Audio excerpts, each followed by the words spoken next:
उत्तराखंड के दूर-दराज जंगलों में एक पुराना मंदिर स्थित था, जिसके बारे में गांव वाले अक्सर कहते थे कि वहां एक डायन की आत्मा बसी हुई है।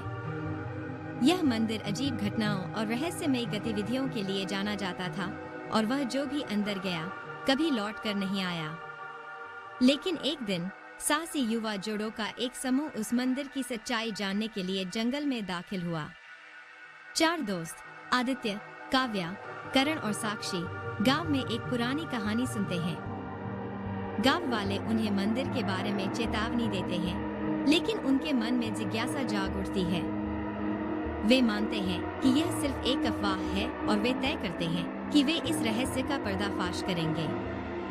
घने जंगलों में घूमते हुए उन्होंने देखा कि मंदिर काफी पुराना और जर्जर अवस्था में था। उसकी दीवारों पर विचित्र उकेरे हुए निशान और शापित प्रतीक थे। जैसे ही वे मंदिर के पास पहुंचे, एक गहरी अजीब सी खामोशी ने उन्हें घेर लिया। अचानक काव्या ने कहा, मुझे यहाँ कुछ गड़बड़ लग रही है, हम वापस चलते हैं। लेकिन आदित्य ने उसे आश्वस्त किया, हम यहाँ तक आए हैं, हमें यह रहस्य जानने का पूरा अधिकार है। जैसे ही वे मंदिर के अंदर दाखिल हुए, एक ठंडी हवा ने उनका स्वागत किया। अंदर का वातावरण घना और अजीब था, जैसे किसी शक्तिशाली आत्मा का दबाव वहां हो। काव्या की नजर एक पुराने किताब पर पड़ी, जिस पर डायन का शाप लिखा था।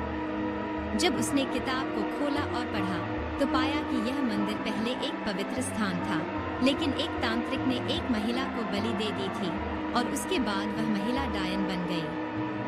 उसकी आत्मा अब भी इस मंदिर में कैद है और वह रात के समय शिकार पर निकलती है। जैसे ही काव्या ने किताब बंद की, अचानक मंदिर की दीवारों पर खून के धब्बे दिखने लगे। चारों ने एक दूसरे को देखा, उनकी धड़कनें तेज हो गईं। तभी एक डरावनी हंसी गूंज उठी। वह हंसी अंदर से आ रही थी और जैसे ही वे आगे बढ़े, दीवारों से किसी अदृश्य शक्ति ने उन्हें खींच लिया। आदित्य को महसूस हुआ कि उसकी आंखें फटी की फटी रह गईं और वह किसी गहरे खाई में गिरने लगा। काव्या और करण को अलग अलग दिशाओं में खींच लिया गया। साक्षी पूरी तरह से भयभीत थी और चिल्लाई, कृपया हमें छोड़ दो। उनकी कंठ से निकली चीखें मुरझा गईं और वे मानते थे कि अब वे कभी बाहर नहीं आ पाएंगे। काव्या ने देखा कि एक हल्की रोशनी के बीच एक अजीब सी आकृति प्रकट हो रही थी। वह आकृति धीरे धीरे बदलने लगी और अंततः एक भयावह डायन में बदल गई। उसके सफेद बाल बिखरे हुए थे और उसकी जलती हुई आंखें पूरी जगह को रोशन कर रही थीं। उसकी शक्ल से ही एक अजीब सी सिहरन फैल गई थी। तुमने मेरी शांति भंग की है, डायन ने खौफनाक आवाज में कहा। अब तुम्हारे पास कोई रास्ता नहीं है। सफल हो पाते हैं और एक दूसरे को ढूंढने की कोशिश करते हैं।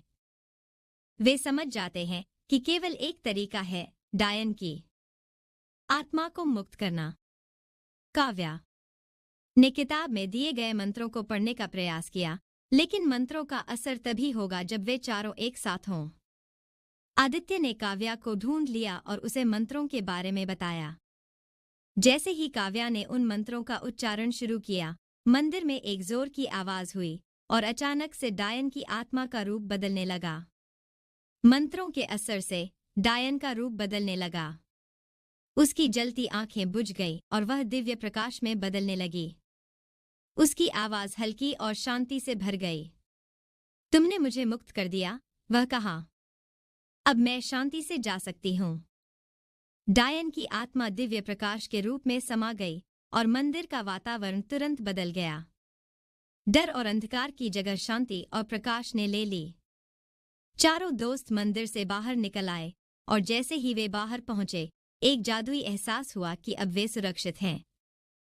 गांव लौटने पर चारों दोस्तों ने इस रहस्य को सबके सामने रखा।